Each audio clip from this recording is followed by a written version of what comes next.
hello अनि यत्रो वर्षपछि बचपनको साथी भेट्दाखेरि कस्तो लागिरहेको छ दाजु अनि तपाईँलाई चाहिँ के लागिरहेछ दाजु खुसी लागिरहेछ मेरो परम मित्र हुनुहुन्छ उहाँ बचपनदेखि लङ्गटी गरे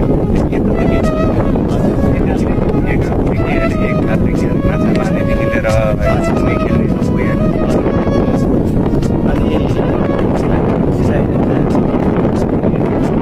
वर्षपछि आउनु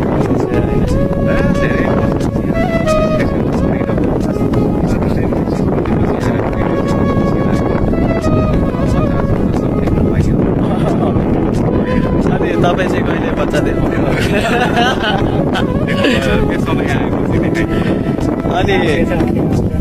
अनि खुब तपाईँहरू अनि हाम्रो के अरे कोला चोरी हुन्थ्यो अरे आमाले खेला हिँड्थ्यो अरे अनि त्यसको बारेमा अलिअलि जानकारी पाउन हामी पहिलो जोड्न होइन फलफुल जोड्नदेखि अब धेरै रमाइलो हुन्थ्यो त्यो बेलाको